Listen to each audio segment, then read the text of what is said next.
Hello बच्चों, let's read out the question first. What is photo electric effect? So basically पूछ रहा है कि फोटो इलेक्ट्रिक इफेक्ट क्या होता है, एक्सप्लेन करना है. चलिए स्टार्ट करते हैं हम सॉल्यूशन से. But before of it, let's talk about the key concept which we are going to use here for this question. So यहाँ पर हम सिंपली कॉन्सेप्ट लगा देंगे आइंस्टाइन फोटो इलेक्ट्रिक इक्वेशन का. That is EV naught. This is equals to h nu minus of phi naught, जहाँ पर nu frequency है, h Planck constant, phi naught work function है और v naught क्या है, स्टॉपिंग पोटेंशियल. सो देखिए basically photo electric effect होता क्या है, पहले हम वो अंडरस्टैंड कर लेते हैं. ठीक है, फिर इसकी डेफिनेशन देख लेंगे.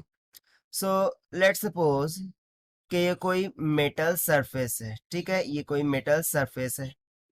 अब जब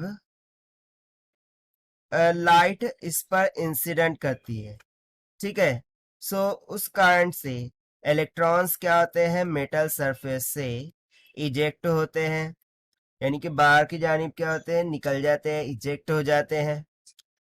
सो ये जो लॉस ऑफ इलेक्ट्रॉन्स होता है, ठीक है, ये जो लॉस ऑफ इलेक्ट्रॉन होता है due to this light of incident, इसी को हम क्या बोल देते हैं, फोटो इलेक्ट्रिक इफेक्ट.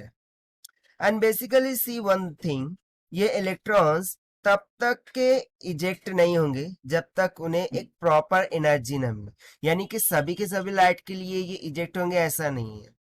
उसके लिए एक रिक्वायर्ड एनर्जी होती है जिसको हम बेसिकली डिनोट करते हैं एच न्यू से. So this h nu should be greater than or is equal to the work function.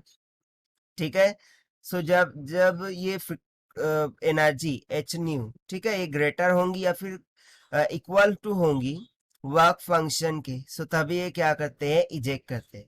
इसीलिए यहाँ पर हमने फोटो इलेक्ट्रिक इक्वेशन का यूज किया है, राइट. सो चलिए इसके अकॉर्डिंग हम सिंपली क्या करते हैं, इसकी डेफिनेशन को राइट डाउन कर लेते हैं.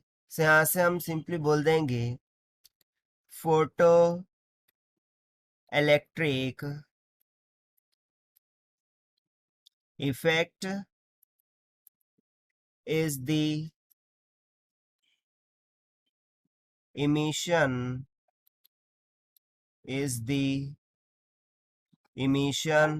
of electron from a metal surface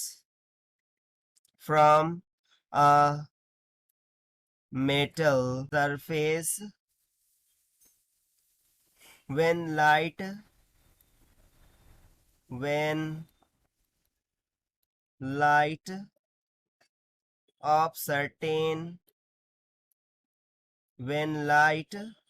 of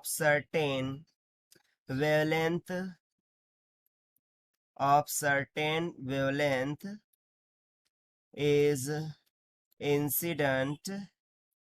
जब लाइट ऑफ सर्टेन वेवलेंथ क्या करती है, इंसिडेंट करती है मेटल सरफेस पर, ठीक है, इंसिडेंट ऑन इट. सो ये हो गया सिंपल सा आंसर के फोटो इलेक्ट्रिक इफेक्ट क्या है, emission of electron from the metal surface जब लाइट किसी सर्टेन वेवलेंथ के साथ उस मेटल पर इंसिडेंट करती है.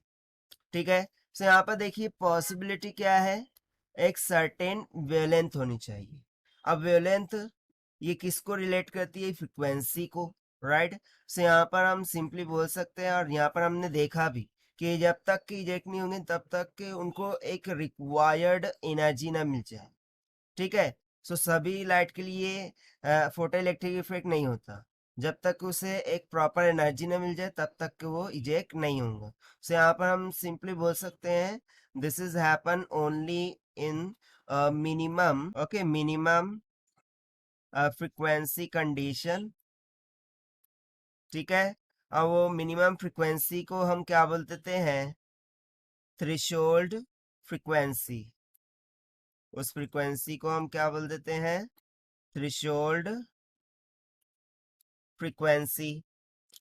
एंड बेसिकली जब उसको थ्रेशोल्ड फ्रीक्वेंसी यानी कि न्यू नॉट इतनी एनर्जी मिल जाती है, सो वो काइनेटिक एनर्जी में कन्वर्ट हो जाती है, like from Einstein photoelectric equation. ये जो ईवी नॉट होता है वो काइनेटिक एनर्जी के इक्वल हो जाता है, and this is nothing but equals to h nu minus of H new not. ठीक है, यानी कि वो जो भी एनर्जी वो काइनेटिक एनर्जी में कन्वर्ट होती है और उस कारण से इलेक्ट्रॉन्स क्या हो जाते हैं, इजेक्ट हो जाते हैं. So this is what all about the photoelectric effect which we have solved by using the Einstein photoelectric equation concept. So this is the required solution. I hope you understood well. Best of luck. Thank you.